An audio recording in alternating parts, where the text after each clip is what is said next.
Hello, good evening. कैसे हो सभी?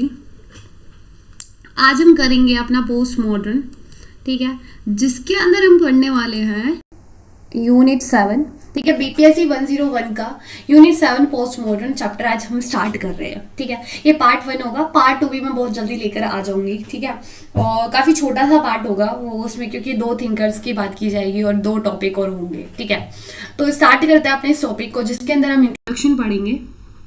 आज का इंट्रोडक्शन पढ़ेंगे, पोस्ट मॉडर्निज्म क्या होता है, ठीक है, और क्या पढ़ेंगे, और हम पढ़ेंगे क्या, और हम कुछ थिंकर्स की बात करेंगे जैसे लियोटार्ड, डारिदा, ठीक है, और फुकार्ट। ठीक है, इन तीनों के बारे में आज हम बात करने वाले हैं, 3 थिंकर्स के बारे में। और जो ये बचे हुए 2 थिंकर हैं इनकी हम नेक्स्ट लेक्चर के अंदर बात करेंगे, post modern post structuralism and post modern post globalism and criticism.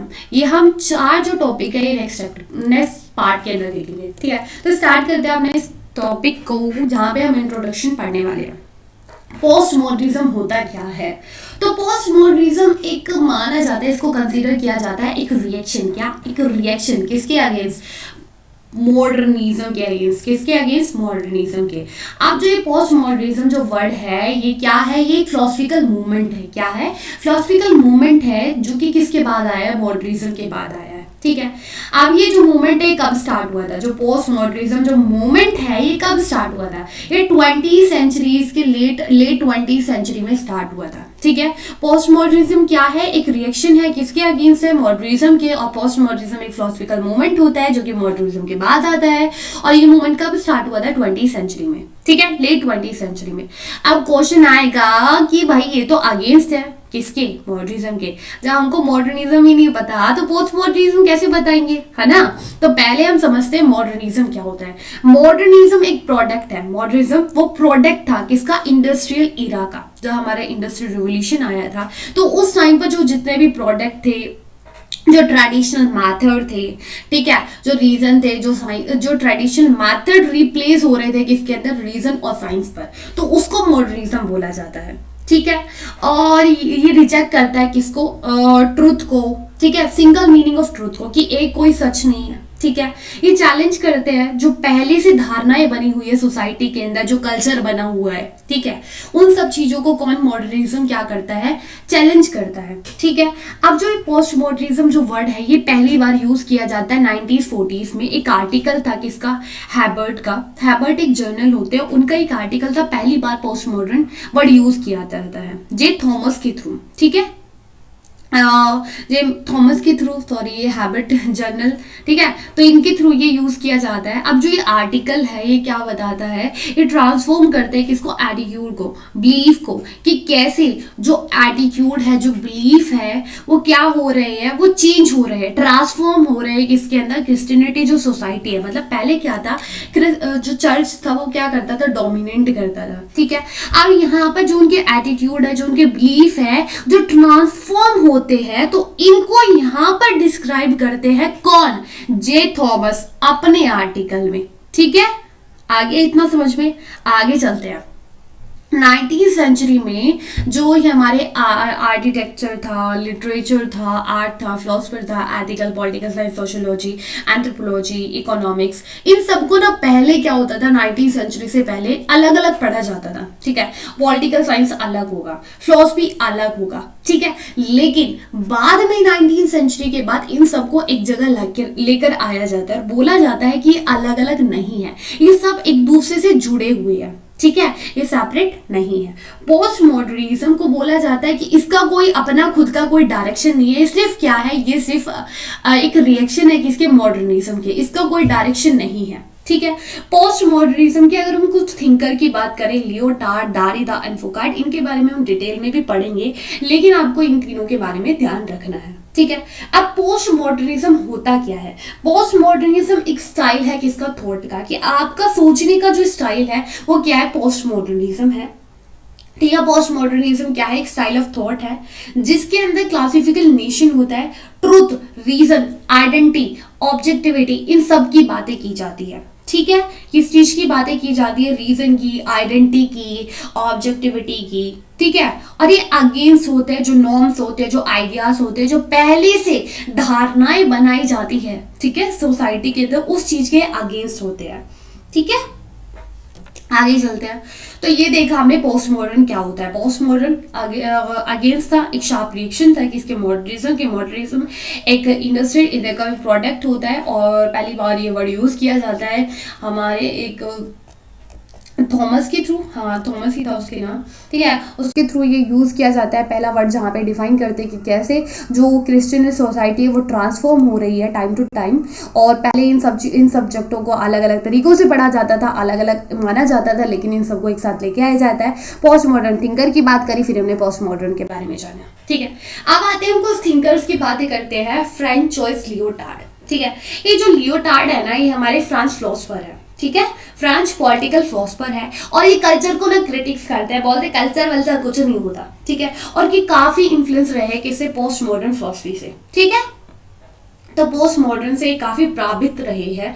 तो इनकी एक बुक है post modern condition, the post modern condition, a report of knowledge is considered, ठीक है, a report of knowledge is considered, जो ये report है इसको माना जाता है बाइबल, किसके अंदर, पोस्ट मॉडर्न के अंदर, ठीक है। तो अगर कोई पूछता है पोस्ट मॉडर्निज्म की बाइबल कौन है, तो वो हमारी लियोटार्ड की बुक है जिसका नाम है द पोस्ट मॉडर्न कंडीशन, ठीक है।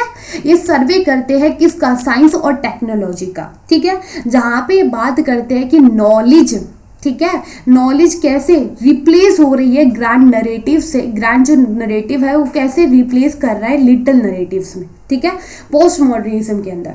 लियोटार्ड आर्ग्यू करते हैं कि पोस्ट मॉडर्निज्म जो एरा है, यहाँ पर जो नॉलेज है ना वही कॉमोडिटी है, मतलब नॉलेज की बातें करती है कि जो नॉलेज है ना वही कॉमोडिटी है, मतलब नॉलेज है ना आपके पास तो आप सर्वाइव कर सकते हो, आप प्रॉफिट कमा सकते हो, आपके पास पावर है, अगर आपके पास नॉलेज है तो पावर है, ठीक है। कौन बोलते हैं, लियोटार्ड बोलते हैं। तो ये क्या बोलते हैं, जो अगर आपके पास नॉलेज है तो आप धीरे धीरे यूनिवर्स को भी अचीव कर सकते हो, ठीक है। और ये वेस्टर्न मॉडर्निटी के क्या होते हैं, बोलते हैं कि जो वेस्टर्न जो ये मॉडर्निटी धीरे धीरे जो वेस्टर्न मॉडर्निज्म था वो धीरे धीरे खत्म हो रहा है, और साइंस हमेशा आगे बढ़ता जा रहा है। जो साइंस टेक्नोलॉजी है वो क्या कर रही है, वो बढ़ रही है, और वो हर एक स्तर पर पहुंच गई है। वो लैंग्वेज में, लिंग्विस्टिक थ्योरीज में, कम्युनिकेशन में, साइबरनेटिक्स में, कंप्यूटर लैंग्वेज में, इन सब में अपना झंडा किसने गाड़ दिया है, टेक्नोलॉजी ने, ठीक है। टेक्नोलॉजी आगे बढ़ रही है और जो वेस्टर्न मॉडर्निटी है वो धीरे धीरे खत्म हो रही है। ये लिखते हैं कि नॉलेज एक ऐसा प्रोडक्ट है, एक ऐसा नॉलेज क्या है, नॉलेज को आप प्रोड्यूस कर सकते हो, ठीक है, नॉलेज को आप खरीद भी सकते हो और बेच भी सकते हो, ठीक है। अब नॉलेज को ये क्या बोलते हैं, नॉलेज को बोलते हैं कि अगर आप नॉलेज को खरीद भी सकते हो और बेच भी सकते हो, ठीक है, तभी तो उन्होंने बोला नॉलेज एक कमोडिटी है जो आप सर्वाइव कर सकते हो, ठीक है। Control in search of the knowledge now exist, control और नॉलेज, हाँ, अगर आपके पास नॉलेज होगा तो आप क्या करोगे, कंट्रोल करके रखोगे किसके ऊपर, अगर आपका नॉलेज के ऊपर कंट्रोल है तो आप पॉलिटिकल कंट्रोल भी कर सकते हो, ठीक है। नॉलेज क्या होता है, नॉलेज जो होता है वो एक सोर्स ही बन सकता है किसका, कॉन्फ्लिक्ट का, किसका, कॉन्फ्लिक्ट का। अब जो आपका कॉन्फ्लिक्ट होगा फ्यूचर में, अगर नॉलेज को लेकर आपका कोई भी कॉन्फ्लिक्ट हो रहा है तो वो जो कॉन्फ्लिक्ट होगा वो इंफॉर्मेशन का कॉन्फ्लिक्ट होगा, मतलब इंफॉर्मेशन को लेकर कॉन्फ्लिक्ट होगा, ना कि हमको उसकी जमीन पर कब्जा करना है, हमारी तो लिबरल आइडियोलॉजी है, उसकी तो मार्क्सिस्ट आइडियोलॉजी, इन सब चीज़ों के ऊपर आपका कोई लड़ाई झगड़ा नहीं होगा। आपका रीज़न होगा वॉर करने का सिर्फ इंफॉर्मेशन को असेस करने का, ठीक है। और डोमिनेशन भी किसका रहेगा, जिसके पास नॉलेज होगा, ठीक है। तो ये मेनली नॉलेज की बातें करते हैं कि नॉलेज को आप प्रोड्यूस भी कर सकते हो और बेच भी सकते हो। कौन बोलते हैं, हमारे लियोटार्ड बोलते हैं, ठीक है। अब ये रिजेक्ट करते हैं किसको, टोटलिज्म टेंडेंसीज को, ठीक है, हिस्ट्री और सोसाइटी के अंदर। ये जो ग्रैंड नरेटिव्स थे इन सब चीज़ों को ये रिजेक्ट करते हैं, मार्क्सिज्म, ग्रैंड मेटा नरेटिव्स, ठीक है। और नित्से क्या बोलते हैं, नित्से बोलते हैं कि भगवान मर चुके हैं, the death of the God. वो क्या डिक्लेयर करते हैं, वो डेथ किसकी डिक्लेयर करते हैं, गॉड की। लियोटार्ड यहाँ पे डिक्लेयर करते हैं कि 3 जो मेटा नैरेटिव्स है वो मर चुके हैं। अब कौन 3 मेटा नैरेटिव, पहले तो बोलते हैं क्रिश्चियनिटी, जो ये चर्च डोमिनेंट था ये खत्म हो चुका है, ठीक है। दूसरे बोलते हैं लिबरल ह्यूमनिज्म, ये भी खत्म हो चुका है, और मार्क्सिज्म, ठीक है। इन तीनों की डेथ कौन डिक्लेयर करते हैं, लियोटार्ड, ठीक है। तो इससे पता चलता है वो किस किस चीजों के अगेंस्ट थे, ठीक है। लियोटार्ड क्या बोलते हैं, लियोटार्ड बोलते हैं कि जो हम सब चीजों, जो हमारे अंदर क्या है डिफरेंसेस है, जो टोटलिटी है, या तो हम क्या करें, वॉर करें, आपस में क्या करें, इस टोटलिटी को देखकर वॉर करें, या फिर जो डिफरेंसेस है, जो अलग अलग विभिन्नताएं हैं, उसको सेलिब्रेट करें, जो डाइवर्सिटी है, या तो फिर उसको लेकर हम क्या करें, डिफरेंसेस को लेकर वॉर करें, या फिर उन डिफरेंसेस को सेलिब्रेट करें। कौन कहते हैं, लियोटार्ड कहते हैं, ठीक है। तो लियोटार्ड का पूरा के ऊपर पूरा इन्होंने हमको एक लेसन पढ़ा दिया है, ठीक है। आगे चलते हैं दरिदा के पास। दरिदा क्या बोलती है, दरिदा एक फ्रांस फिलोसोफर है और ये काफी जानी मानी फिलोसोफर रही है, ठीक है। इन्होंने एक वर्ड जो है वो डेवलप करा है, जो कौन सा वर्ड है, डीकंस्ट्रक्शन, ठीक है। इनका जो ये वर्ड है, ये काफी टेक्सों में इन्होंने डिस्कस करा है इस वर्ड को। ये काफी इन्फ्लुएंस रही है किससे, पोस्ट स्ट्रक्चर से और पोस्ट मॉडर्निज्म से, ठीक है। तो जो इन्होंने जो टर्म यूज करी थी पहली बार डीकंस्ट्रक्शन अपनी बुक में करी थी, ग्रामेटोलॉजी बुक थी इनकी, इसके अंदर, ठीक है। ये क्वेश्चन करती है वेस्टर्न फिलोसफिकल ट्रेडिशन के ऊपर, ठीक है, वेस्टर्न कल्चर के ऊपर। अब जो दरिदा थी अब वो काफी चैलेंज फेस कर रही थी, अब उनके ऊपर भी काफी क्वेश्चन आने लगे थे डीकंस्ट्रक्शन को लेकर। लोग पूछ रहे थे कि आप हमको डीकंस्ट्रक्शन का मतलब बताइएगा। मैं आपको एक बार छोटा सा मीनिंग बता देती हूँ डीकंस्ट्रक्शन का। कंस्ट्रक्शन क्या होता है, कोई बिल्डिंग बना रहा है तो हम बोलेंगे ना कि वो बिल्डिंग को कंस्ट्रक्ट कर रहा है, ठीक है। अब डीकंस्ट्रक्शन मतलब आप किसी चीज को तोड़कर दोबारे से बना रहे हो तो उसका मतलब होगा डीकंस्ट्रक्शन, ठीक है। तो ये वर्ड किसने यूज किया है, दरिदा ने, कि आप किसी चीज को दोबारे से कर रहे हो, ठीक है। पहले आपने बिल्डिंग तोड़ी, अब आप तोड़ के उसको दोबारे से गहराई से कर रहे हो ना, उसको कहते हैं डीकंस्ट्रक्शन।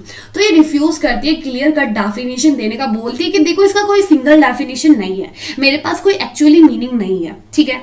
लेकिन अगर आप मेरी राइटिंग को या फिर मेरे एसेज को गो थ्रू करोगे तो आपको जितने भी आपके क्वेश्चन आ रहे हैं उनके आंसर मिल जाएंगे, ठीक है।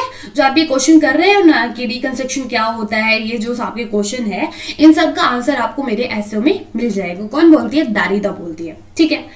अब जो दरिदा थी, जो इनकी थ्योरी है डीकंस्ट्रक्शन, ये रिएक्शन है किसके अगेंस्ट, जो अजम्पशन पहले से सोसाइटी के अंदर जो अजम्पशन बने हुए थे तो उनके अगेंस्ट क्या थे, ये एक रिएक्शन थे, क्या, डीकंस्ट्रक्शन, ठीक है।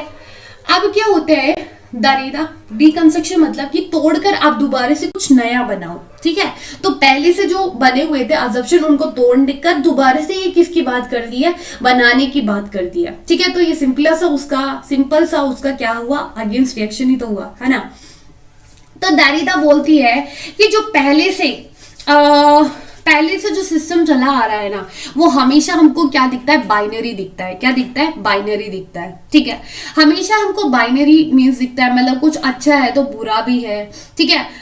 भगवान है तो फिर राक्षस भी है, ठीक है। अंदर है तो बाहर है, अच्छा है तो बुरा है, गंदा है तो साफ भी है, ठीक है। तो बोलती है हमेशा इससे क्या होता है, हायरार्की फॉर्म होती है, ठीक है। जो बाइनरी बना के रखी है तुमने, भगवान है और राक्षस भी है, ठीक है, भूत भी है, ठीक है। ये क्या करती है, हायरार्की बना के रखती है, ठीक है। तो ये क्या बोलती है कि देखो इस चीज के अगेंस्ट आती है, इस चीज को ये अपोजिट करती है, कौन, दरिदा। तो अपने ये चैप्टर में लिखती है the end of the beginning and the beginning of the writing, कि आप बुक का एंड करो। ये क्या बोलती है, जो उनका पहला चैप्टर है the end of the book, कि बुक खत्म हो चुकी है और राइटिंग स्टार्ट हो चुकी है, ठीक है। ग्रामेटोलॉजी यहाँ पे आर्ग्यू करती है कि जो बुक थी अनडाउटेबल, जिनके अंदर कोई डाउट नहीं था, वो खत्म हो चुकी है। But the death of speech, मतलब जो आप बोलते हो काश वो एक टाइम पर आकर खत्म हो जाए, लेकिन जो लिखी हुई चीजें होती है वो हमेशा जिंदा रहती है, ठीक है। हमेशा आप भी देखोगे काफी पुरानी बुक आपको दिख जाएंगी जिसके अंदर लोगों ने कुछ भी लिखा होगा, वो हमको पता चल जाएगा एक ना एक दिन, लेकिन जो उस टाइम पर जो लोगों ने बोला होगा वो तो हमें नहीं पता चलेगा ना, ठीक है। तो ये बोलती है कि डेथ हो चुकी है, किसकी डेथ होती है, स्पीचेस की, ना कि राइटिंग्स की, ठीक है। अब हम फुकार्ट के पास चलते हैं। फुकार्ट एक फ्रांस फिलोसफर थे और ये हिस्टोरियंस भी थे और ये प्रोमिनेंट कितने मतलब जाने माने काफ़ी थ्योरिस्ट रहे हैं किसके पोस्ट मॉडर्निज्म के। इनका काम सिर्फ पॉलिटिकल साइंस की बाउंड्रीज में सोशियोलॉजी, फिलोसफी, हिस्ट्री इन सब में ही नहीं medicine, linguistics, penal practice, prisoner, sexual conduct, इन हर एक चीज़ में, हर एक स्पेयर में इन्होंने काम करा हुआ है। ठीक है, तो जाने माने तो होंगे जब इतना सारा इन्होंने काम कर रखा है। तो ये दो मेथड देते हैं। पहला तो देते हैं archaeology of knowledge of early work. पहला तो जो आर्कोलॉजी होते हैं, जो भी खोज करते हैं, उनके पास अपना पुराने कामों का नॉलेज होता है। ठीक है, और genealogy is power of latter one, और जियोनोलॉजी एक पावर होती है। ठीक है, जियोनोलॉजी क्या होती है? एक पावर होती है। आगे पता चल जाएगा जियोनोलॉजी क्या होता है। तो जियोनोलॉजी क्या होती है? एक पावर होती है किसकी? जो आपने पहले करा हुआ है। आर्कोलॉजी फोकस करते हैं हिस्टोरिकल मोमेंट्स के ऊपर और जियोनोलॉजी कंसर्न करती है हिस्ट्री के प्रोसेस के ऊपर। ठीक है, हाँ। इनके पुराने कामों की अगर हम बात करें, madness of civilization, the order of the thing, ये पहला इनका वर्क था। ठीक है, तो यहाँ पर ये दो थीम देते हैं। पहले तो ये बोलते हैं कि देखो ह्यूमन ही अगेंस्ट होते हैं। पहले तो रिजेक्ट करते हैं सेल्फ इंडिपेंडेंट आइडेंटिटी को। वो बोलते हैं ह्यूमन कोई सेल्फ इंडिपेंडेंट नहीं है।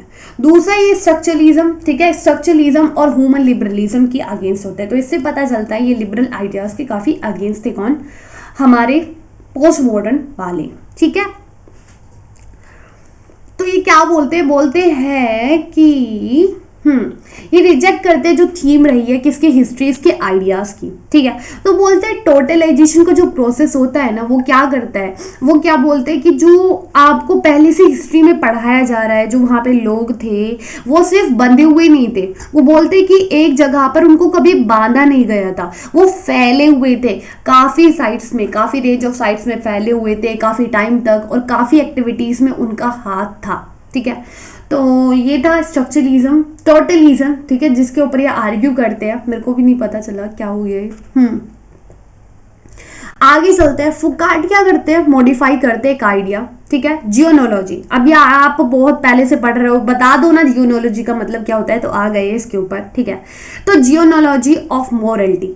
फुकार्ट रिमार्क करते हैं जियोनोलॉजी को। जियोनोलॉजी एक ऐसी स्टडी होती है जिसके अंदर जो हमको पता नहीं है ना, उसके बारे में भी हम जानकारी ले लेते हैं। मतलब आप जब कोई चीजें गहराई से पढ़ते हो, ठीक है, अगर एक बिल्डिंग है, ठीक है, बिल्डिंग है, पता चल गया। ठीक है, अगर आप उस बिल्डिंग को तोड़कर दोबारा से उस चीज की स्टडी करोगे तो आपको पता चलेगा ना कौन सी ईंट से बना है, कौन से छोटे छोटे उसका रॉ मटेरियल का यूज किया गया है। तो जियोनोलॉजी वही होता है। वो बोलते हैं कि जियोनोलॉजी जो होती है ना स्टडी, वो एनालाइज करती है हिडन स्ट्रक्चर को।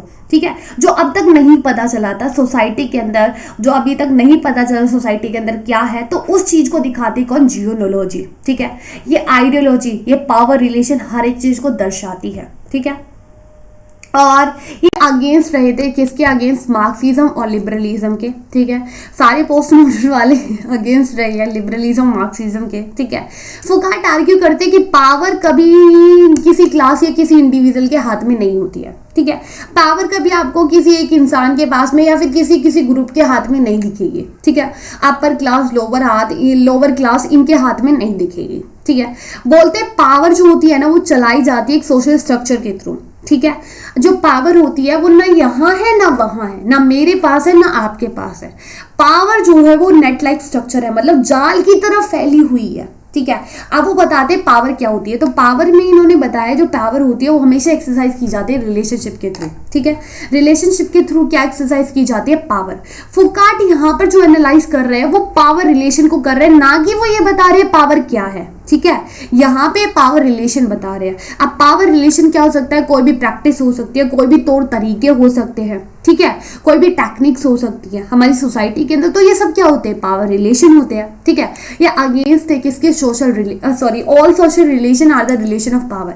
जो भी हमारे सोशल रिलेशन होते हैं, हमारे सोसाइटी के अंदर जो रिलेशन होते हैं, वही रिलेशन ऑफ पावर होता है। ठीक है, और वो क्या करता है? वो इनेबल करता है अलग अलग मोड पर। और जो जैसे कि हमारा कल्चर हो गया, ठीक है, अब हमारा जो कल्चर है ना, उसके अंदर जो ह्यूमन बीइंग होगा वो सब्जेक्ट हो जाएगा। ठीक है, पावर जो कि ऊपर और नीचे आपको एक फंडामेंटल, एक इंपॉर्टेंट फीचर मिलेगा सोसाइटी के अंदर, सोशल के अंदर, सोशल इंटरेक्शन के अंदर, ठीक है। पावर हमेशा पॉजिटिव होती है, प्रोडक्टिव होती है, कंजर्वेटिव होती है, ना कि नेगेटिव होती है। अगर किसी इंसान ने किसी भी फॉर्म ऑफ डोमिनेशन टेक कर रखा है तो वो पावर नहीं कहलाएगी। किसी भी पर्सन का कोई भी डोमिनेंट आपको सोसाइटी में दिखता है तो इसका मतलब ये नहीं है उसके हाथ में पावर है, ठीक है। पावर हमेशा पॉजिटिव होती है। वो बोलते हैं कि पावर, अगर पावर का रिलेशनशिप नहीं है रेजिस्टेंस के साथ, वो पावर नहीं कहलाएगी, ठीक है। रेजिस्टेंस का मतलब क्या होता है, अपने आप को चेंज करना, ठीक है। तो ये सिंपली क्या बोलते हैं कि पावर का हमेशा रिलेशनशिप होता है रिकंस्ट्रक्टिंग करने में, ठीक है, दोबारा से अपने आप को चेंज करने में। तो नॉलेज और पावर को कभी कभी सेपरेट नहीं किया जा सकता, कभी, और नॉलेज और पावर को इनको अलग नहीं किया जा सकता। किसके अकॉर्डिंग? फुकार्ट के अकॉर्डिंग, ठीक है। तो आगे जो हमारे दो थिंकर है इन, हाँ आगे भी है। इसके बाद ये बताते हैं कि आप कैसे पावर को एक डिसिप्लिन मेथड से क्या कर सकते हो, एक्सरसाइज कर सकते हो, ठीक है। तो एक कुछ इंस्ट्रूमेंट बताते हैं कि कैसे आप पावर को एक्सरसाइज करा सकते हो। मिलिट्री मॉडल भी देते हैं, ठीक है। यहाँ पे कुछ मिलिट्री मॉडल भी ड्राइव करते हैं। पहला तो बोलते हैं हायरार्की ऑब्जर्वेशन, कि सोसाइटी के अंदर हायरार्की होनी चाहिए, ठीक है। आप कुछ नॉर्म्स बनाओ सोसाइटी के अंदर, कुछ रूल्स और रेगुलेशन बनाओ और देखो, कंट्रोल करो कि हर एक पर्सन उस चीज को क्या कर रहा है, उस नॉर्म को क्या कर रहा है, अप्लाई कर रहा है या नहीं कर रहा है, या फिर उस चीज को अगेंस्ट जा रहा है। अगर कोई भी इंसान वॉयलेट करता है उन नॉर्म्स को तो उसको पनिश भी किया जाए, ठीक है। और नॉर्मल जजमेंट होनी चाहिए, आप पनिश जो करोगे वो नॉर्मल होनी चाहिए। यहाँ पे बोलते हैं कि आप एग्जामिनेशन का यूज करो, ऑब्जर्व करो उस सिचुएशन को, ठीक है। उस सब्जेक्ट को अच्छे से गहराई से पढ़ो, ठीक है। जो भी कोई पनिशमेंट अगर आप दे रहे हो तो उससे पहले ऑब्जर्व करो, और अगर आपकी जो जजमेंट होनी चाहिए वो नॉर्मलाइज होनी चाहिए, ना कि कोई भयानक होनी चाहिए, ठीक है। अब जो एग्जामिनेशन है ना, वो काफी अच्छा एग्जाम्पल है किसको, पावर और नॉलेज का रिलेशनशिप को लेकर, ठीक है। कि आपके पास पावर तो है लेकिन आप क्या कर रहे हो, एग्जामिन कर रहे हो, ठीक है, एग्जामिनेशन कर रहे हो, तो वो काफी इंपॉर्टेंट और काफी ब्यूटीफुल एग्जाम्पल हो जाएगा, ठीक है, कि आप उस चीज का गलत यूज नहीं कर रहे हो। तो ये हमारे फुकार्ट का कहना था। तो आप मिलते हैं नेक्स्ट लेक्चर के अंदर। सो ऐसे बने रहे, आगे बढ़ते रहे। All the very best. तो मिलते हैं नेक्स्ट लेक्चर के अंदर, ठीक है। तो खत्म होता है ये। अब नेक्स्ट पार्ट के अंदर मैं आपको दो उनके बारे में बता दूंगी, और स्ट्रक्चरलिज्म, ग्लोबलाइजेशन, ये भी हो जाएगा। दिक्कत लेने की कोई जरूरत नहीं है, काफी जल्दी आपका सिलेबस खत्म हो जाएगा। कल बीपीएससी 103 और 104 भी हम स्टार्ट कर देंगे, ठीक है। तो बाय, टेक केयर।